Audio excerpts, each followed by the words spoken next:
سلسلہ اب منقطع ہو چکا ہے، نبوت اور رسالت کے دروازے اب بند ہو چکے ہیں، اب میرے بعد کسی اور کو نبوت نہیں ملے گی۔ یہ ہے عقیدہ ختم نبوت۔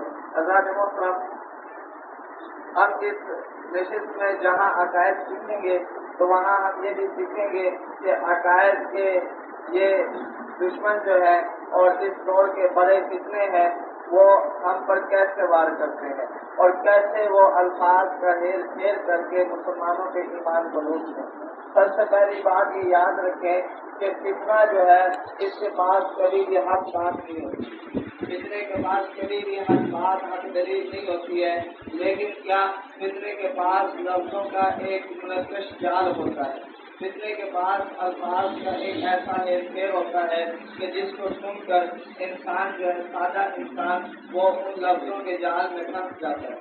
اب دیکھیے یہ باتیں آپ حضرات ماشاء اللہ پہلے سے جانتے ہوں گے۔ حضرات محترم، عقیدہ ختم نبوت کی ہمیں ایک سادہ تعریف ہے جو اکثر لوگوں کے ذہنوں میں ہوتی ہے، وہ یہ کہ رسول اللہ صلی اللہ علیہ وسلم اللہ کے آخری نبی ہیں، آپ صلی اللہ علیہ وسلم کے بعد کوئی نبی نہیں آئے گا۔ یہ تعریف کس ذہن میں ہے؟ رسول اللہ صلی اللہ علیہ وسلم اللہ کے آخری نبی، آپ صلی اللہ علیہ وسلم کے بعد کوئی نبی نہیں آئے، آپ اللہ کے ذہن میں ہے ماشاء اللہ۔ حضرات محترم، یہ تعریف اپنی جگہ بالکل درست ہے، اس تعریف میں کوئی حرج نہیں ہے، قرآن و حدیث کے مطابق ہے، لیکن یہ فتنے کا دور ہے اور فتنے کے دور میں کیا ہے، قدم پھونک کے رکھنا پڑتا، ہر بات جو ہے اس کو بہت ناپ تول کر چلنا پڑتا ہے تاکہ کہیں ہم فتنے کی زد میں نہ آ جائے۔ آپ دیکھیے یہ تاریخ اپنی جگہ بالکل درست ہے، لیکن ہوتا کیا ہے، کوئی قادیانی وہ کسی سادہ لوگ مسلمان کے پاس آتا ہے اور اس کو کہتا ہے کہ بھائی اچھا یاد رکھیں، سادہ لوگ مسلمان میں ہر وہ بندہ شامل ہے کہ جس کو دین کا علم نہیں ہے، چاہے دنیا کا جتنا مرضی اس کے پاس ہے۔ یہ جو فتنوں کا شکار ہوتے ہیں اس میں اکثر حضرات وہ ہوتے ہیں کہ جو دنیا کا بہت بڑا لکھا ہوتا ہے لیکن دین کا اس کو نہیں آتا جاتا، تو وہ فتنے کا شکار ہو جاتا ہے۔ اب وہ ایسے مسلمان کے پاس سے جس کو دینی علوم نہیں ہے تو اس کے پاس آ کے کہتا ہے کہ بھائی نبوت کی تعریف کیا ہے، وہ کہتا ہے رسول اللہ صلی اللہ علیہ وسلم اللہ کے آخری نبی ہے، آپ صلی اللہ علیہ وسلم کے بعد کوئی نبی نہیں آئے گا۔ اچھا کوئی نبی نہیں آئے گا، آج حضور آخری نبی ہے، حضور کو نبوت منظور، اب کوئی نبی نہیں آئے گا۔ اچھا تو حضرت عیسیٰ علیہ السلام نہیں آئیں گے، اب یہ مسلمان پریشان، تو یہ کہتا ہے کہ نہیں حضرت عیسیٰ علیہ السلام تو آئیں گے لیکن وہ نبی بن کر نہیں آئیں گے، امتی بن کر آئیں گے۔ اچھا تو یعنی وہ نبی باقی نہیں رہے، تو کیا اللہ نبی کو نبوت دے کر نبوت چھین لیتا ہے؟ اللہ ایسا بھی کرتے ہیں؟ تو یہ تو اللہ کے طریقے کے خلاف ہے۔ تو اب یہ مسلمان دوبارہ پریشان ہو، کہتا ہے نہیں جی نبی بھی ہیں امتی بھی ہیں، تو کہتے ہیں بھائی یہ کیسے ممکن ہے، ایک آدمی ایک ہی وقت میں نبی بھی ہے اور پھر وہی امتی بھی ہے، تو یہ کیسے ہو سکتا ہے؟ نبی اور امتی تو ایک متضاد سنتے ہیں نا، ایک نبی ہوتا ہے اور اس کو ماننے والا ایک امتی ہوتا ہے، نبی امتی نہیں بنتا ہے اور امتی کبھی نبی نہیں بن سکتا ہے، ٹھیک ہے؟ تو یہ کیسے ممکن ہے کہ حضرت عیسیٰ علیہ السلام نبی بھی ہوں گے اور امتی بھی ہوں گے؟ اب اس طرح کے سوال، اب یہ شخص اگر علماء سے دور رہے، علماء کے ساتھ اس کا رابطہ نہیں ہے، تو اب یہ سوال و جواب اس کے پاس ہی چھوڑ کر چلا جائے، اس سے آگے کوئی بات نہیں کرتا، یہ سوال اس کے ذہنوں میں چھوڑ دیتا ہے۔ اب یہ سوال اس کے ذہن میں بیٹھے بیٹھے گند چھوڑتے ہیں، ایسا ایسا جو ہے وہ نظریات کو خراب کرنا شروع کر دیتے ہیں، تو آہستہ آہستہ یہی سوال اس کا نظریہ اور عقیدہ بن جاتا ہے اور یہ شخص ایمان سے ناز ہو گئے، یا تو رسول اللہ صلی اللہ علیہ وسلم کے بعد نبوت کا اقرار کر لیتا ہے یا حضرت عیسیٰ علیہ السلام کے نازل ہونے کا انکار کر لیتا ہے، ٹھیک ہے؟ تو حضرات محترم، اب اس کا حل کیا ہے؟ اس کا حل یہ ہے کہ ہم ایسی جامع اور قانع تعریف کریں کہ جس پر کوئی سوال اٹھتا ہی نہ ہو، کوئی سوال کر ہی نہ سکتا ہو۔ میں گزارش کروں گا کہ آپ سب یہ تعریف میرے ساتھ دوہرائیں۔ دیکھیے حضرت محمد صلی اللہ علیہ وسلم، حضرت محمد صلی اللہ علیہ وسلم اللہ کے آخری نبی ہیں، اللہ کے آخری نبی ہیں، آپ صلی اللہ علیہ وسلم کے بعد آپ صلی اللہ علیہ وسلم کے بعد کسی کو نبوت نہیں دی جائے گی، کسی کو نبوت نہیں دی جائے گی۔ اب دیکھیے رسول اللہ صلی اللہ علیہ وسلم کے بعد کسی کو نبوت نہیں دی جائے گی، تو حضرت عیسیٰ علیہ السلام کو نبوت حضور سے پہلے ملی، ٹھیک ہے؟ اب یہاں سوال کی گنجائش بچی گی نہیں، یہ تاریخ کتنی جامع تاریخ ہے۔